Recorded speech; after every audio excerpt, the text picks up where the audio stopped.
देखिए, scalar point function आप जानते हैं, फिजिक्स में पढ़ा है, बताने की जरूरत तो है नहीं। उसका ग्रेडियंट निकालना है, तो ग्रेडियंट का मतलब तो स्लोप होता है, और स्लोप का मतलब d y by d x होता है। ये हमने 11th 12th में पढ़ा है, ठीक है, यहाँ भी पढ़ा है हमने। लेकिन वहाँ पर क्या होता था कि फंक्शन जो होता था किसी एक पर डिपेंड करता था, वाई एक्स का फंक्शन होता था। यहाँ पर क्या होता है कि कोई फंक्शन जो है वो तीन चीज़ों पर डिपेंड करता है, तो तीनों के रेस्पेक्ट में आपको पार्शियल डेरिवेटिव करने पड़ते हैं। तो यहाँ पर पार्शियल डेरिवेटिव के लिए कहा गया, अगर कोई फंक्शन मान लिया है एफ एक्स वाई जेड, ये क्या है, स्केलर पॉइंट फंक्शन है, ठीक है। अब क्या होता है आप जानते हैं। तो अगर इसका ग्रेडियंट निकाला है तो पहले ग्रेडियंट के लिए एक साइन होता है डेल, इसको हम क्या कहते हैं, डेल कहते हैं, या इसका एक और नाम है नावला, नावला नहीं नावला, NAVLA। तो नावला नहीं लोग कहते हैं, ज़्यादातर डेल कहते हैं, क्योंकि अब इसको लोग डेल डेल कहते हैं और उसको भी डेल कहते हैं, ये जो साइन होता है।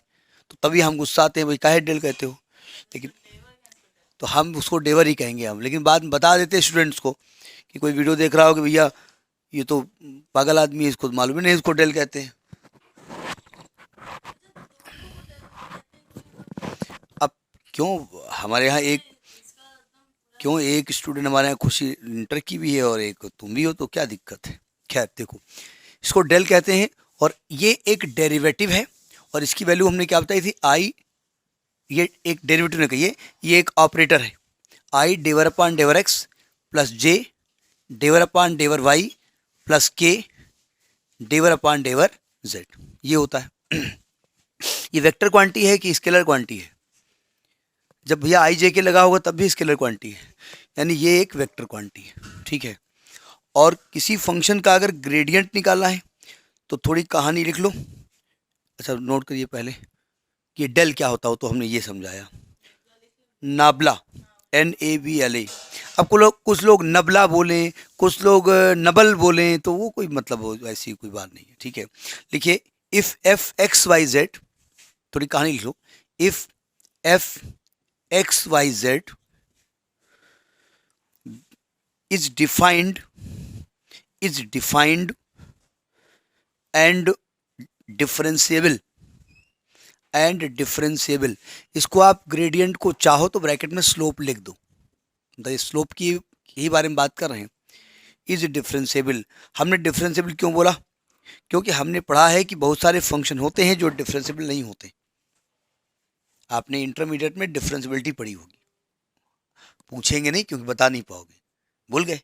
हाँ, is differentiable at each point x y z, differentiable at each point x y z, लिखिए भाई, एट ईच पॉइंट,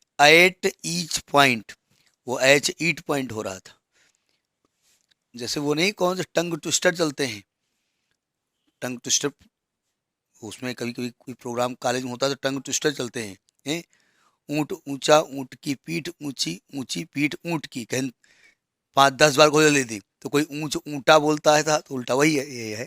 खैर फिलहाल लिखिए, each point x y z in a certain region, then the gradient को bracket में slope लिख दीजिए, मतलब जानकारी के लिए कि स्लोप होता है, the gradient is given by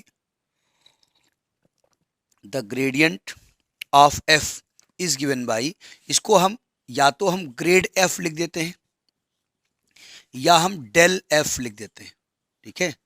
तो डेल का मतलब क्या होता है, आई डेवर अपान डेवर एक्स प्लस जे डेवर अपान डेवर वाई प्लस के डेवर अपान डेवर जेड, और ऑफ एफ। तो इस एफ को अंदर लाएंगे और अपने आप जैसा डिफ्रेंसिएशन करना होगा कर लेंगे, ठीक है। अगर हम इसको अंदर ले जाएं तो आई del f upon del x plus j del f upon del Y plus के डेवर एफ अपान डेवर जेड। अगर हम कहें ये कैसी क्वांटिटी है तो आप कहेंगे वेक्टर क्वांटिटी है, और डेवर f upon del x, डेवर f upon del Y और डेवर एफ अपॉन डेवर जेड इसके कंपोनेंट है। अगर आपको याद हो इंटरमीडिएट में जब कोई वेक्टर लिखा जाता था r is equal to i x plus j y plus k z, तो हम कहते थे जो एक्स वाई जेड है ना ये इसके कंपोनेंट है एक्स वाई जेड डायरेक्शन में, ठीक है। तो हम इसके क्वेश्चन नहीं बताने जा रहे हैं कैसे डिफ्रेंशिएट करेंगे, ठीक है। कुछ थ्योरम्स हैं, उन थ्योरम्स को अलग अलग हम बताने जा रहे हैं। स्टेटमेंट लिखिए थ्योरम का। देखिए चूंकि नाम है थ्योरम तो अपने आप एक दिमाग में बड़ा भौकाल टाइप का बन जाता है। तो ध्यान से समझिएगा, कहते the necessary and sufficient condition, जरा इन दोनों पॉइंट्स को बोले अंडरलाइन कर लीजिए अपने मन में, वहां ना करिएगा। For a scalar point function to be constant is that del f is equal to zero. पहले फिजिक्स की भाषा में इसको मतलब बता देते हैं, क्योंकि है तो मैथमेटिक्स का कंसेप्ट, लेकिन भाषा तो फिजिक्स की बतानी पड़ेगी। इसका कंसेप्ट नहीं, फिजिक्स क्या है, मैथ का है, बड़ा कंफ्यूज जाते हैं। फिजिक्सों में यही है, मैथों में यही है। देखो जैसे आपने किसी पॉइंट पर एक हीट का सोर्स रखा और यहाँ से हीट क्रिएट हुई, हीट को मेजरमेंट किया, काहे से, थर्मामीटर से, टेम्परेचर से हीट को मेजर करते हैं, ठीक है। तो आपने इसको मेजर किया, तो मान लिया यहाँ यहाँ यहाँ यहाँ यहाँ यहाँ हर जगह टेम्परेचर सेम है, तो हमने इसको कर दिया। तो इस पूरे सरफेस पे क्या है, वो जो टेम्परेचर है वो कांस्टेंट है। टेम्परेचर एक स्केलर क्वांटिटी है, ठीक है। और टेम्परेचर को हमने कहा था कि इस पॉइंट से डिफाइन कर सकते हैं। कैसे, हमने कहा अगर इस पॉइंट का कोऑर्डिनेट 1,2,3 है और टेम्परेचर मान लिया 6 डिग्री सेंटीग्रेड है, तो हमने कहा देखो भैया इन तीनों को ऐड करो 6 आ जाता है, अगर ऐसा है। या मैंने इसका स्क्वायर किया, 1 square plus 2 square plus 3 cube, तो 3 तरह करो तो 27 प्लस 2 दूनी 4 प्लस 1 कितना 32 आया। तो अगर 32 होगा तो हम कहीं इस तरीके से डिफाइन कर सकते हैं कि x square plus y square plus z cube temperature होता है।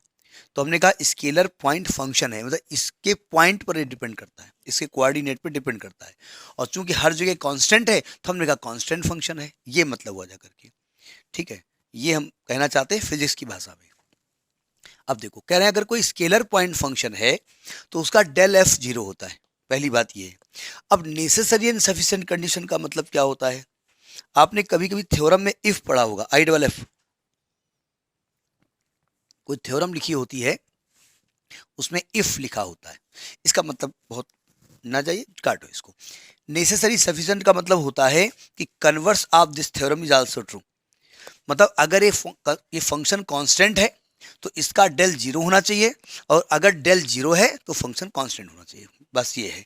तो इसको प्रूफ करने के लिए हमको क्या करना पड़ेगा, पहले नेसेसरी लिखना पड़ेगा, मतलब इसको कांस्टेंट मानते हुए हम ये प्रूफ करेंगे।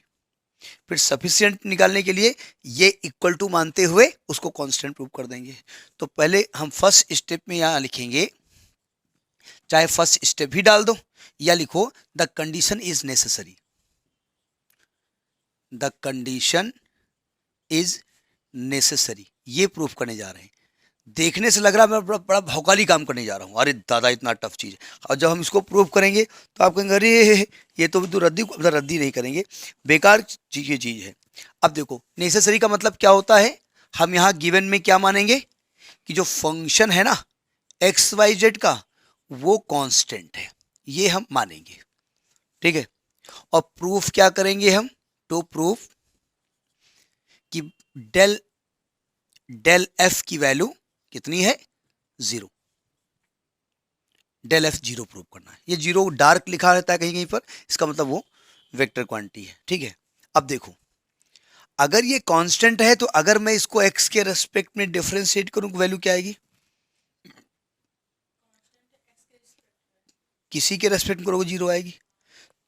तो आप लिखेंगे कि as f x y z is constant function, so del f upon del x बोले तो भी zero, del f upon del y बोले वो भी जीरो, और डेवर एफ अपान डेवर जेड बोले वो भी जीरो। ये हम जानते हैं, हमने बचपन में पढ़ा है, मतलब चूंकि हम बीएससी में इसलिए वो मेरा बचपन हो गया, वो बचपन नहीं है वो, अच्छा वो बड़ा बड़ा भौकाली था वहाँ पर। चलिए मैं उसको बचपन ही मानता हूँ, हमारे लिए तो बचपन है, लेकिन तब हाँ वो कभी बचपन नहीं रहेगा, 11 12 कभी बचपन नहीं रहेगा, वो एक भोकालिटी थी। अब मैं डेल एफ निकालने की कोशिश करता हूँ। डेल एफ का मतलब क्या होता है, आई अरे डेवर अपान डेवर एक्स प्लस जे डेवर अपान डेवर वाई प्लस के, जगह नहीं, जरा इसको करिए फिर हम ऊपर लिखें। के के बाद जगह नहीं, इसलिए हमने पड़ोस में लिखा है वैसे, डेवर एफ अपान डेवर जेड। इसकी वैल्यू क्या है, अरे एफ बाहर लिख दो, क्या हो रहा है, एफ बाहर लिख दिया। अब इसको अंदर ले जाओ, तो अंदर ले जाएंगे तो क्या होगा, ये एफ सबके साथ आ जाएगा। अब आप जब प्रूफ आएगा तो आप कहेंगे अरे ये था, अरे दादा तो हम ऐसे ही कर लेते, del f is equal to del f is equal to i del f upon del x plus j del f upon del Y plus के डेवर एफ पान डेवर जेड। अब बताओ इसकी वैल्यू जीरो आएगी नहीं आएगी, चूंकि आई जे के साथ में है तो वो जीरो वेक्टर लिख दिया हमने, यही तो प्रूव करना था।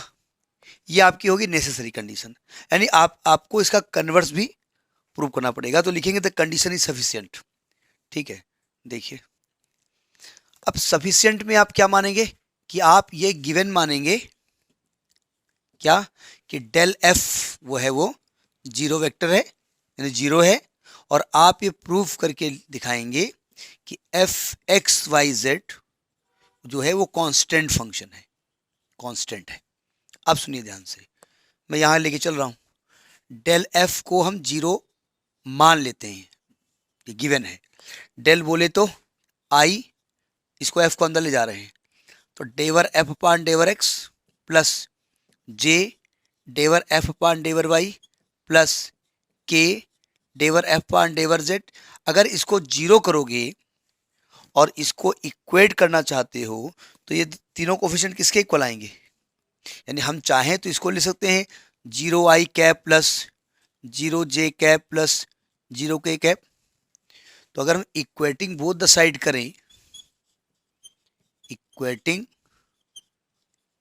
बोथ द साइड्स, तो क्या वैल्यू आएगी, वैल्यू आएगी कि भाई ये सब आई जे के जो कोफिशिएंट हैं लेफ्ट और राइट साइड में इक्वल हो जाएंगे, यानी कि डेवर एफ अपान डेवर एक्स भी जीरो आएगा और डेवर एफ अपान डेवर वाई भी जीरो आएगा और डेवर एफ अपान डेवर जेड भी जीरो आएगा। भैया ये अगर जीरो आएंगे तो क्या शो कर रहा है कि फंक्शन किसी के रेस्पेक्ट में चेंज नहीं हो रहा है, तो इसका मतलब implies F is a scalar function, scalar point function. Point function इसलिए कहा गया कि जिस पॉइंट पर कोऑर्डिनेट अभी 1 2 3 लिखा था हमने, वो उसी पॉइंट के बारे में हम बात कर रहे हैं। ठीक है, तो कैसा लगा ये प्रूफ, टफ था, बोले अरे ये था, ये पहले बताते तो हम कर ही लेते, इतना ही था। हेंस प्रूव अब क्या चाहिए, इसका कन्वर्स भी प्रूव हो गया, हेंस प्रूव्ड हो गया।